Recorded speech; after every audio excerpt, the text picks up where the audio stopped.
I come from the poorest country in the world, on material plane, and richest on a spiritual plane.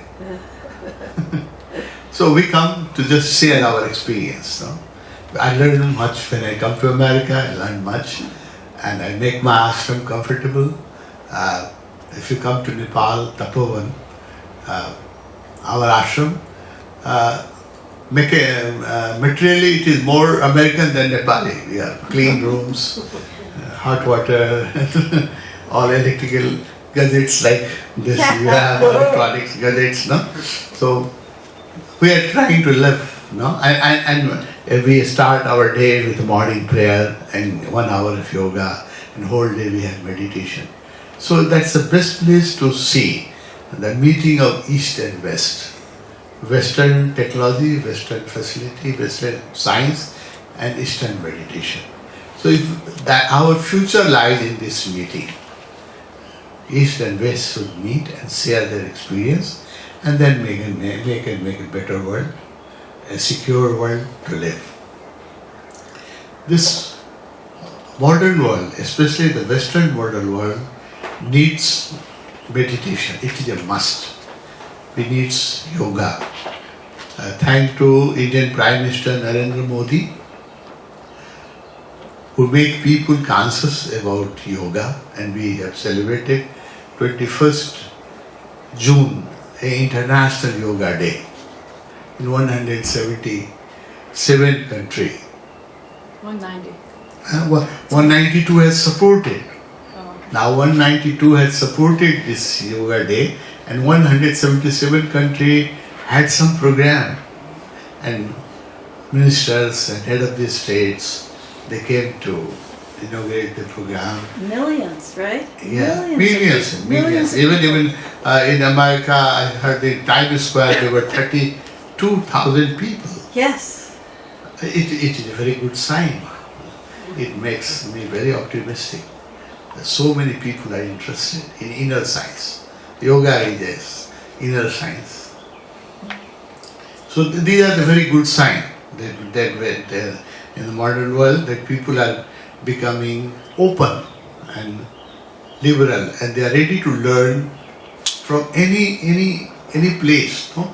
It was some fundamental religious people thought that yoga is a Hindu thing, and yoga should not be practiced because it makes people Hindu. No, it is totally wrong conception. No? Science, then we can say the theory of relativity is Jew. No, it's not Jew, it's universal. It's a physics theory. Relativity is a physics, and we don't have Hindu physics and Christian physics, we have one physics. So inner science is also one. So that's a very good start, beginning, that people are interested in yoga. We have different layers of body. What we have developed in the East, the inner science, that this body is not only our reality. In our Upanishad, I will recommend you, that is the best book in the world, Upanishad. It is, again, Upanishads does not belong to any religion, it does not teach any religion. There has been never any case of a conversion in the East. We have never believed that a person of other religions should be converted into Eastern religion. It has never happened in the East. It is pure inner science, Upanishad. So, there is one Upanishad called Sarvashara Upanishad. It explains, and many Upanishad explains, that we have many bodies. This is one body made of food. We call it, in Sanskrit, we call it Annamaya Kosh, means food body. Anything you eat, this body is such a wonderful machine. You cannot find a better technology, a better machine anywhere in the world compared to this, your own physical body. You eat anything. You eat banana, you eat chow chow, you eat toast, sandwich, anything. and it converts into your physical body. It becomes you. It is such a wonderful machine. So this body has developed. When we were born, we were only few pounds, and we were only few inches. But now, because of the food, this body developed, and we have gained weight, we have gained height, intelligence. Everything is given by food. So this body is made of food. We call it Annamaya Kosh. Just below this physical body, there is another body which is called Pranamaya Kosh, the body made of pranic energy. Second body. And just below that second body, there is another body, Manomaya Kosh, body made of thoughts. And below that, there is a Vijnanamaya Kosh, body made out of awareness and meditation. And below that is a Anandamaya Kosh, that body made of bliss. So if you purify all these four body, you attain to the Samadhi or bliss. Bliss is, there is no experience, outer experience of bliss. We know happiness, we know pleasure. But bliss is something more than pleasure and happiness. Because pleasure is associated with pain, happiness is associated with sadness. Person cannot be happy 24 hours of time. But you can be blissful whole life. There is no opposite of bliss. So if you discipline all these four body, then you attain a blissful state of mind. Then you can be blissful all the time happy. Otherwise, friend, we cannot find any person in the world who can claim that he will remain pleasurable and happy even just 24 hours. For 24 hours, nobody can claim that he will remain all the time happy and pleasurable, and he will never be tense and never be unhappy. No, within 24 hours, he will have many problems, many stressful moments, and he will lose the track and will become unhappy, happy and unhappy. It goes like a cycle. So to discipline this five body, we developed a science to discipline the physical body, and that's needed in the modern world. To keep this body healthy and fit, yoga was developed. To make this body, the Annamaya Kosh, the physical body, healthy, happy and in harmony, Hatha Yoga or physical yoga was developed. That's very useful. Just below this is a pranic sarir, body made of energy.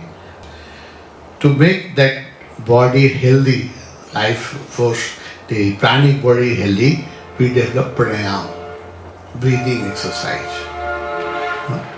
Pranayama helps the pranic body, and if your pranic body is very healthy and strong, you have a magnetism in your personality. Like I can give you an example of Indian Prime Minister Narendra Modi. He is a politician, but he is a yogi. He does yoga for 1 hour every morning, and he does meditation for 1 hour every evening. So he is a very powerful personality, and he is doing magic in India. A very active person. And he made this yoga a universal thing. Because he himself practiced yoga. So because of his pranayama practice and yogic practice, he never gets tired. He sleeps only 4 hours. And he's always fresh and always healthy, and always fit, and always look very smart. So that is the benefit of yoga and pranayama. If you practice pranayama, because any disease start from the mental body, thought body, vichar. So I was telling you about five body, how to keep this five body happy in this modern world. For first body, Annamaya Kosh, you should have healthy vegetarian food that is more suitable for this physical body. Now scientifically, medically also, they are coming to the conclusion that vegetarian food is much better and you can avoid so many diseases if you eat vegetables, fruits and natural organic food, then you can avoid so many diseases. So slowly even science, we developed in the East, in India, still in spite of so much modernization and people have we are copying from the West, but still there are 40% population is vegetarian. 40% population is still vegetarian in India, in our part of the world, in Nepal. So, Sakahar or vegetarianism was developed in the East to keep this not only physical body but the inner body in balance. So to live a stress-free life and healthy life in the modern world, we from the East, we will recommend to eat as much fruits and vegetables possible and eat as less meat as possible. If you can totally avoid, it's better. But if you cannot avoid totally, at least reduce the quantity and increase the quantity of natural food. So that will make your physical body healthy. And yoga is the best exercise. Now the doctors have proved that only 3 exercise is totally safe. All other exercise, people go to gym this day. People go to the gym to keep them fit, and people are more careful about their look. Only because of this insecure, the marriage life, the people want to remain healthy and happy and look good, young, because that marriage is not secure. Maybe you have to look for another. You have to go for second round. So people who are, even women are very conscious about, Especially in California. California, they are very conscious about their outer look.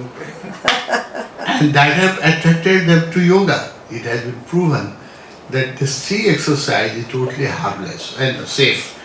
The best is yoga, second is swimming, and third is walking. All else other walking. All else other than these 3, like going to gym, lifting weight or running, all those have side effects. And they are not 100%. It can make muscles very strong. Look, you may look beautiful, but people who go to the gym normally they don't live long, and they develop heart disease and other symptoms. Other symptoms. They have good body, good muscles, but the inner body is neglected.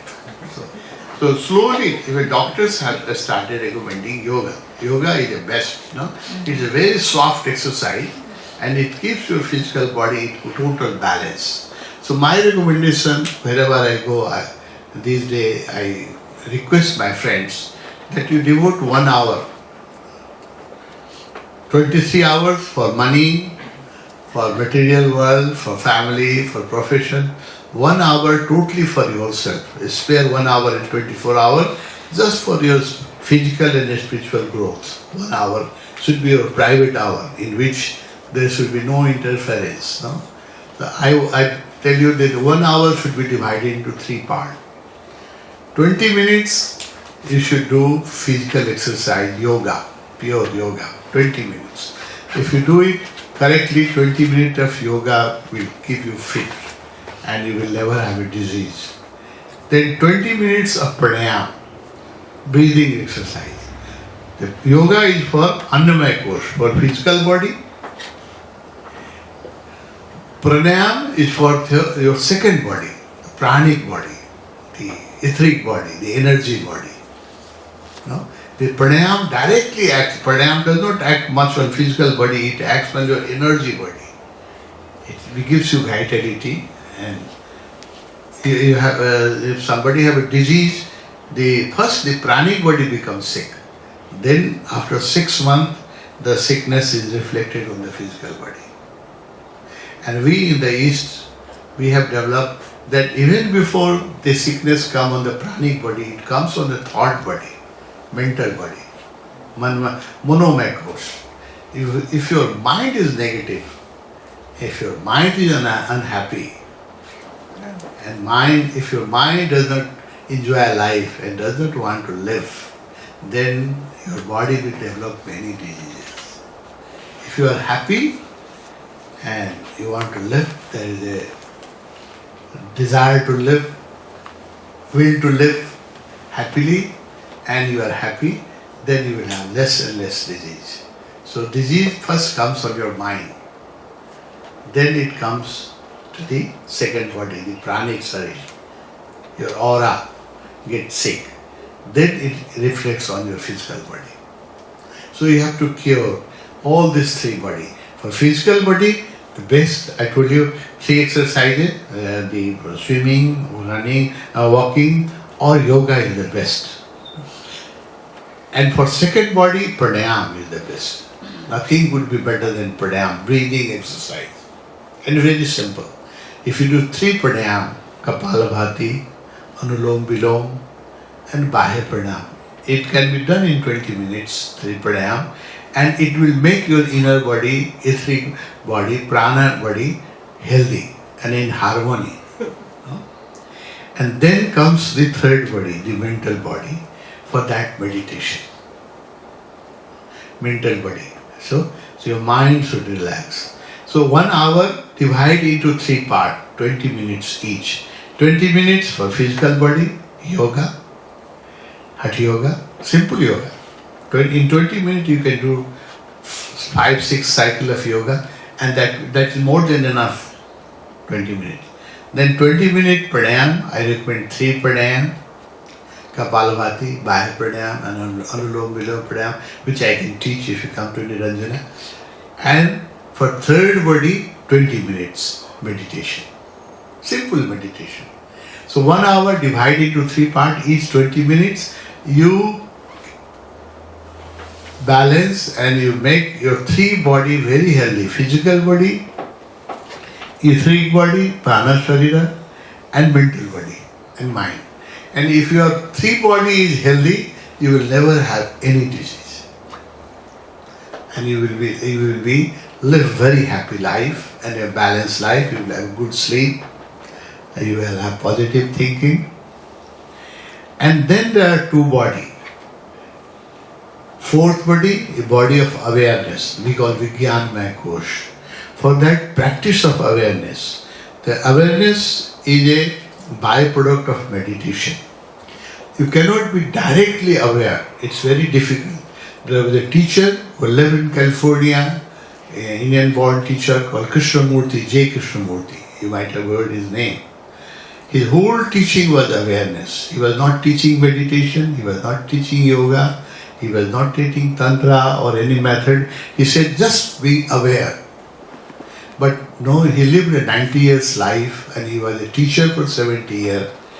And what he was teaching was correct, that awareness, mindfulness. But unfortunately, in 70 years, he could not make one person mindful, aware or enlightened.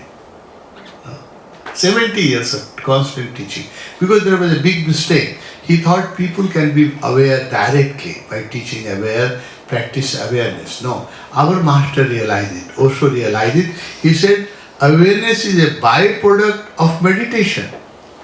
You cannot be directly aware and mindful all the time without meditation. Because mind is not under your control. You cannot control all the time mind. So awareness should come as a byproduct. If you live a disciplined life, if you practice meditation, you practice pranayam, practice yoga, practice vegetarian diet, then awareness will come as a byproduct. Otherwise, if you force awareness, it can be for half an hour or 15 minutes, but it cannot become a permanent thing. And if you practice awareness without meditation, it will make you more tense.